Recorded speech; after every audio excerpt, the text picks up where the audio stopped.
The recent transformation of Mediterranean cyclone Daniel into a Mediterranean hurricane has brought about a devastating tragedy in the coastal city of Derna, Libya.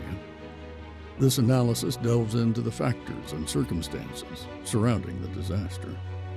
On September 9th and September 10th, the staggering 400 millimeter of rainfall that inundated Derna in just 2 days, equivalent to half its annual average, serves as a glaring indicator of the storm's severity.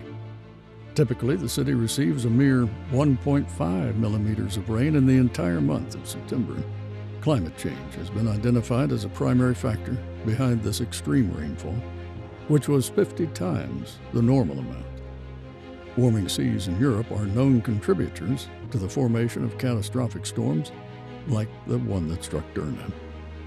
The flooding that led to the devastation of Derna was primarily triggered by the rupture of the Abu Mansour and Balad dams, structures designed to protect the city. A lack of maintenance on these dams since 2004 played a significant role in their failure.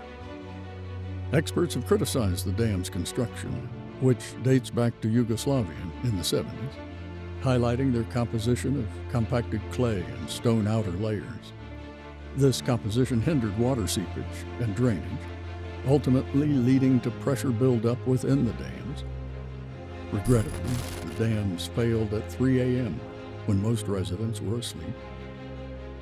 This timing caught the city unprepared, and the flood, unprecedented and resembling tsunami waves of 8 meters high, uprooted roads, trees, buildings, and entire neighborhoods, sweeping them out to sea.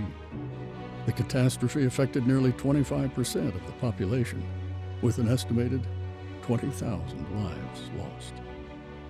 The civil war that engulfed Libya following the death of Muammar Gaddafi left the country politically divided. While the western part of the country gained international recognition, the eastern part, home to Derna, remained unrecognized. This political fragmentation resulted in resource scarcity and a lack of urgency in repairing critical infrastructure like the dams. Derna had long endured marginalization due to its unrecognized government. The World Meteorological Agency issued warnings to the local government to evacuate Derna as the storm approached. However, local authorities chose to impose a curfew and advised residents to hunker down, effectively preventing evacuations. This grave mistake hindered the possibility of early evacuations and ultimately rescue efforts. This decision alone sealed the fate of Derna's residents. The disaster has sparked a debate on whether it can be classified as a man-made or natural catastrophe. While the breach of the 2 dams and the resulting unprecedented flood were unanticipated, other parts of the world often implement massive evacuation efforts before a storm hits, minimizing loss of life. The immediate aftermath of the flooding resembles an apocalyptic scene from a war zone. Derna now lies in ruins, and more than 40,000 survivors are left homeless. The city is left defenseless against future floods, with hospitals flooded and a dire shortage of essentials like clean water and fuel. Broken sewage lines and rotting corpses in the floodwaters pose a significant health risk, with the potential for waterborne diseases. The international community's efforts to provide aid have been hampered by washed-out roads, communication damages, and power outages. Additionally, international aid is slow in reaching Derna, as the world does not recognize the government of eastern Libya. The lack of heavy lifting equipment and specialized rescue workers has made rescue operations arduous and slow. The absence of electricity further compounds the crisis, while water-damaged roads and bridges pose significant challenges to aid distribution.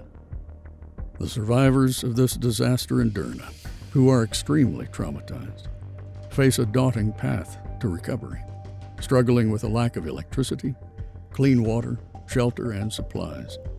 The existence of 2 separate governments in Libya complicates the flow of aid to the eastern region, including Derna. The city is now undergoing fumigation to prevent disease outbreaks. The tragedy that has befallen Derna serves as a grim reminder of the intersection of natural disasters and human actions, or inactions. The failure to adequately prepare, warn, and maintain critical infrastructure, along with the political turmoil in Libya, has transformed what might have been a natural disaster into a man-made catastrophe of staggering proportions.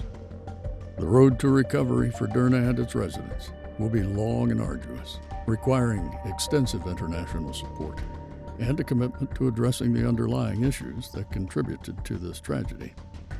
Besides providing immediate assistance to those suffering, the government must swiftly construct robust infrastructure for the two dams to prevent the recurrence of another disastrous flood in Derna.